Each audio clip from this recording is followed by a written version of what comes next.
जय माता दी जय श्री राम जय हनुमान। आपण मानक आम चैनल माँ की शक्ति बाबा की भक्ति की स्वागत। आज आम वीडियो माध्यम जाना क्यों क्यों संकेत मिलले जानवे आप जो प्रतिदिन ठाकुर पूजा कर भगवान को स्वीकार हो भगवान आप कृपा कर मो पूजा सफल हो तो से संकेत गुड़िक कौन कौन तेज भिडटी संपूर्ण देखो आप जापर आप जो पूजा कर सफल हो भगवान आप सन्तुष्ट अच्छा कि ना। तेज जब आप भल लगे तेज लाइक शेयर सब्सक्राइब करेंगे और अन्य मानक शेयर करेंगे। तेज चलते भिडियो आरंभ करवा। जय श्री राम। आप प्रतिदिन भगवान को पूजा करते आप घर मंदिर में आप सका सन्ज दी टाइम जहाँ भी आप जमी पूजा करेंगे तेल आप जो पूजा कर से पूजा भगवान को स्वीकार हो कि ना आप पूजा भगवान सन्तुष्ट अच्छे ना ना ये सब आम केमी जानवा आप कौ हिसाब से जापर क्यों कौ संकेत माइले आप जानवे हाँ मो पूजा भगवान स्वीकार कर भगवान कृपा कर मो पूजा सफल हो। प्रथम संकेत है आप जिते भगवान पूजा करते जमी गोटे दीप जलाऊे प्रतिदिन सका कि संजय आप दीप जला कथा आप जलाऊे जदि आप देखिए दीपटी जोर जोर जलाऊ दीप आप जलाऊँ नर्माल दिन जल कथा जल्वा कि आप जो पूजा कर मंत्र पाठ कर देखिए से दीपटी अधिक जोर जलाऊ तेज टी अधिक हो जाए किसी समय हो पुणी नर्माल हो किसी समय हो पुणी आप देखिए किसी अबनर्माल जिन दीप जमी नर्माल जलाए ताठू अधिक जोर जल्वा कि धप धप धप देखिए पुणी जोर जल उठा यही सब संकेत है आप जानवे भगवान आप सन्तुष्ट अच्छा आप जो पूजा पाठ मंत्र कर सब जिन भगवान को स्वीकार हो प्रथम संकेत। द्वितीय संकेत है आप जो भगवान को धूप काट दिखती आप धूप जो बुलाती धूप काट थोक आप पूजा करते देखिए आप जो धूप काट देलापर भगवान कति जो आप जो धूप काट जो धुआं सब बाहर ता कि पदाक पलि आसे कि ऊपर पड़ जाए कि साइड पड़ जाए कितु देखिए आप धूपकाठी धुआं जब भगवान फोटो आड़ मूर्ति जहाँ भी आप रखी पूजा कर आड़ को जाए कि बिना पवन कि बिना फैन आप देखिए भगवान आड़ धूपकाठी धुआं सब जाऊँगी आप जो पूजा कर प्रतिमा आड़ सब धूपकाठी धुआं जाऊँगी तेज जानवे आप पूजा सफल होप जो पूजा पाठ कर भगवान को स्वीकार हो कारण धूपकाठी धुआं जदि देखिए भगवान आड़ जाऊँगी भगवान आड़ को ऑटोमेटिक जाऊँगी ताले आप भगवान कृपा कर आप पूजा सफल हो जापर यह है 2 नंबर संकेत। तेज 3 नंबर संकेत कौन है 3 नंबर संकेत है आप जितेबले भगवान पूजा करती पूजा करने समय हो कि पूजा कर सारा पर हो कि पूजा करुवा समय जो आप ओली खुन से जदि आप देखिए भगवान का मूर्ति प्रतिमा कि आप फोटो रखी पूजा कर जो फूल देते जदि खसी पड़े खसी जाए कि आप अनेथे भगवान पूजा करेंगे आप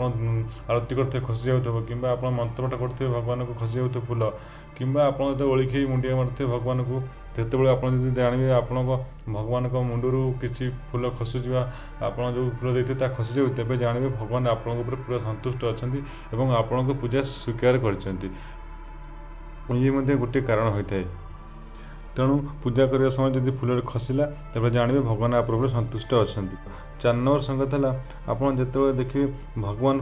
पूजा कर प्रतिदिन पूजा कर दिने दिने देखिए आप पूजा करते भगवान को फोटो प्रतिमा जहाँ को भी आप पूजा कर देखिए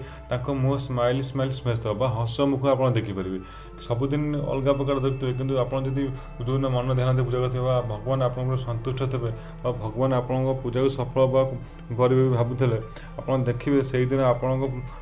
भगवान को फोटो जो कौन आप मूर्ति पूजा करते फोटो पूजा कर जो कौन भगवान को मुँह को मुँह देखिए आपको हस मुख भाई देखा अलग दिन अलग प्रकार देखा कि से दिन आपको भल देखा आप देखिए भगवान हसुँच कि आप कथा चाहते कि भगवान आप शांति अच्छा कि एमती किसी आपण भगवान को फेस देखा तेणु यही आपमती देखिपारे आप फोटो भगवान को जो फोटो पूजा कर फोटो आप देखिपारे भगवान हसिला भाई आप लगे कि आपंकर शांति अच्छे बोली आप जापारे तेज जानवे भगवान आप पूजा स्वीकार कर पूजा स्वीकार से कर आप सन्तुष्ट अच्छा तेणु से भगवान को मुँह फेस आपन को हसिला भाई देखा आपको शांति भाई देखा तेणु यह गोटे सिग्नाल होता है आप पूजार सफल।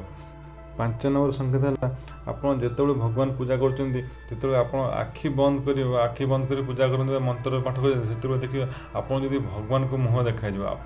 जो भगवान पूजा करूँ जो माता को पूजा करते आप देखिए जिते आप आखि बंद कले आपको पूजा करने समय से भगवान को मुँह देखा से भगवान को फोटो देखा आप जो पूजा कर फोटो आप आखि पलि आसूँ आखि बंद करूँ करूँ ताले जानवे भगवान आप पूरा सन्तुष्ट अच्छा आप पूजा स्वीकार कर तेणु आप आखि बंद कला ही ଆପଣ ଭଗବାନଙ୍କୁ ଦେଖିପାରୁଛନ୍ତି। ଆଖି ଖୋଲିଲେ ତ ଭଗବାନ ଆଗରେ ବଇଥିବେ ଦେଖିପାରୁଥିବେ, କିନ୍ତୁ ଆଖି ବନ୍ଦ କଲେ ମଧ୍ୟ ସେଇ ଫଟୋ ବା ସେଇ ପ୍ରତିମା ଆପଣଙ୍କ ଆଖିରେ ଦେଖାଯାଉଥିବ। ତେବେ ଏହି ସଂକେତ ମଧ୍ୟ ଆପଣ ଜାଣିବେ ଭଗବାନ ଆପଣଙ୍କ ପୂଜା ସ୍ୱୀକାର କରିଛନ୍ତି। ତେଣୁ ଆଖି ବନ୍ଦ କରି ଯଦି ଆଖି ବନ୍ଦ କଲା ପରେ ଯଦି ଦେଖିବେ ଆପଣ ଭଗବାନଙ୍କ ଫଟୋ ବା ମୂର୍ତ୍ତି ବା ପ୍ରତିମା ଆପଣଙ୍କ ଆଖି ସାମ୍ନା ପଳେଇ ଆସୁଛି, ତେବେ ଜାଣିବେ ଭଗବାନ ଆପଣଙ୍କ ପୂଜାରେ ସନ୍ତୁଷ୍ଟ ଅଛନ୍ତି ଏବଂ ଆପଣଙ୍କ ଉପରେ କୃପା କରିଛନ୍ତି।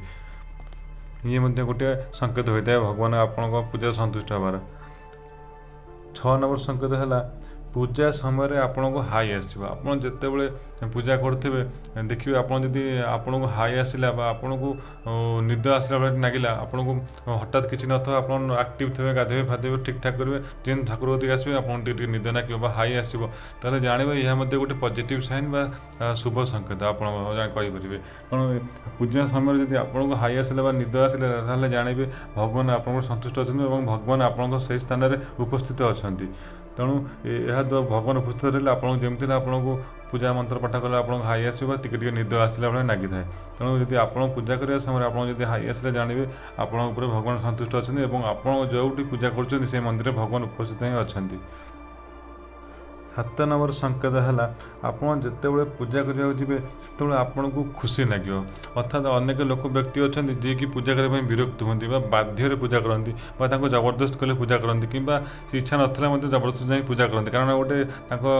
ଭାବିବେ ଏଇଟା ହଁ ଗୋଟେ ବାଧ୍ୟ ହୋଇକି ପୂଜା କରିବା କଥା, କି ଗୋଟେ ଡ୍ୟୁଟି ଆମର ଯେମିତି ହେଲେ ପୂଜା କରିବୁ, ସେମିତି ନ ଭାବି ଆପଣ ପୂଜା କରିବା ପାଇଁ ଖୁସି ହେବେ, କି ଆପଣଙ୍କୁ ଇଚ୍ଛା ହେବ ପୂଜା କରିବା ପାଇଁ, କି ଆପଣଙ୍କୁ ଯଦି ପୂଜା କରୁଛନ୍ତି ତାକୁ ଅଧିକ ସମୟ ପୂଜା କରିବା ପାଇଁ ଇଣ୍ଟରେଷ୍ଟ ହୋଇଥାଏ। ଯଦି ଜାଣିବେ ଆପଣ ପୂଜା କରୁଛନ୍ତି କିମ୍ବା ଆପଣଙ୍କୁ ଯଦି ପୂଜା କରିବା ପାଇଁ ଇଚ୍ଛା ହେଉଛି ବା ଆପଣ ଯେଉଁଠି ବି ଥାଆନ୍ତୁ, ଆପଣଙ୍କ ମନ ଯଦି ପୂଜା ପାଖରେ ଥିବ ମୁଁ ଏଇଠି ଯିବି ପୂଜା କରିବି କେମିତି, କିମ୍ବା ଆପଣ ଯଦି ପୂଜା କରୁଛନ୍ତି ଆପଣ ଅଧଘଣ୍ଟା ଜାଗାରେ ଆଉ 15 ମିନିଟ୍ ବା ଅଧଘଣ୍ଟା ଏକ୍ସଟ୍ରା ପୂଜା କରିବାକୁ ଚାହୁଁଛନ୍ତି ବା ଆପଣଙ୍କୁ ଇଚ୍ଛା ହେଉଛି, ତେବେ ଜାଣିବେ ଭଗବାନ ଆପଣଙ୍କ ଉପରେ ସନ୍ତୁଷ୍ଟ ଅଛନ୍ତି ବା ଭଗବାନ ଆପଣଙ୍କ ଉପରେ କୃପା କରିଛନ୍ତି। ଯଦି ଭଗବାନ ଆପଣଙ୍କ ମନ୍ଦିରରେ ଥାଆନ୍ତି ଏବଂ ଆପଣଙ୍କ ଉପରେ ସନ୍ତୁଷ୍ଟ ଥାଆନ୍ତି, ଆପଣ ଦେଖିବେ ସବୁବେଳେ ଆପଣଙ୍କୁ ଇଣ୍ଟରେଷ୍ଟ ହେବ ଭଗବାନ ଆଗରେ ବସିବା ପାଇଁ, ତାଙ୍କୁ ପୂଜା କରିବା ପାଇଁ ଏବଂ ତାଙ୍କ ପାଠ କରିବା ପାଇଁ ଏବଂ ତାଙ୍କ ମନ୍ତ୍ର ଜପ କରିବା ପାଇଁ। ତେଣୁ ଯଦି ଆପଣଙ୍କୁ ଇଚ୍ଛା ହେଲା ଭଗବାନଙ୍କ ସାଙ୍ଗରେ ଭଗବାନଙ୍କୁ ଅଧିକ ସମୟ ପୂଜା କରିବା ପାଇଁ କିମ୍ବା ପୂଜା କରିବା ପାଇଁ ଆପଣଙ୍କୁ ଇଣ୍ଟରେଷ୍ଟ ଲାଗିଲା, ବା ଆପଣ ଯାହା ବି କରୁଥିବେ ଆପଣ ଯଦି ପୂଜା ପାଖରେ ମନ ଥିବ, କିମ୍ବା ଆପଣ ଯଦି ପୂଜା କରିନଥିବେ ଆପଣଙ୍କୁ ସବୁ ଟେନସନ୍ ହେଉଥିବ, କିମ୍ବା ଆପଣଙ୍କୁ କେମିତି ଲାଗୁଥିବ କେମିତି ମୁଁ ଗଲେ ପୂଜା କରିବି, ଆଜି ଠାକୁର ପୂଜା କରିପାରିନି, ଯଦି ଏସବୁ ଜିନିଷ ଆପଣଙ୍କୁ ସବୁବେଳେ ଚିନ୍ତା ଲାଗେ ଠାକୁରଙ୍କ ପାଇଁ ଆପଣ ଯଦି ଚିନ୍ତା କଲେ,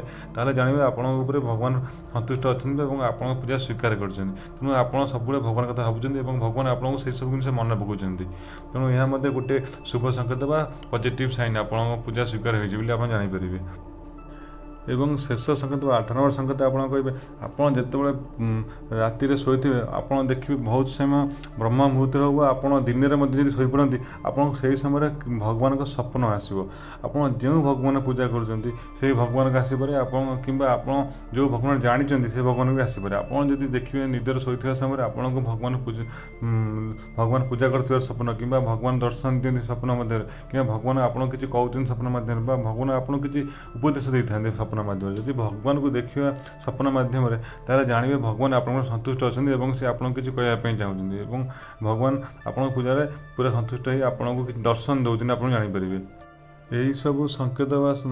ସିଗ୍ନାଲ ଜାଣିଲେ ଆପଣ ଜାଣିପାରିବେ ଯେ ଭଗବାନ ଆପଣଙ୍କ ପୂଜାରେ ସନ୍ତୁଷ୍ଟ ଅଛନ୍ତି। ଆପଣ ଯେଉଁ ଭଗବାନ ପୂଜା କରୁଛନ୍ତି ତାହେଲେ ଜାଣିବେ ଆପଣଙ୍କ ଉପରେ ଭଗବାନ କୃପା କରିଛନ୍ତି ବା ଆପଣଙ୍କ ପୂଜା ସଫଳ ହୋଇଛି। ତାହେଲେ ଆପଣ ଯଦି ଏହି ଭିଡ଼ିଓଟି ଭଲ ଲାଗେ ତେବେ ଲାଇକ୍, ସେୟାର, ସବସ୍କ୍ରାଇବ୍ କରିବେ ଏବଂ ଅନ୍ୟମାନଙ୍କୁ ସେୟାର କରିବେ। ତେବେ ଆଜି ପାଇଁ ରହୁଛି, ଆପଣଙ୍କ ଦିନଟି ଭଲରେ କଟୁ। ଜୟ ଶ୍ରୀରାମ।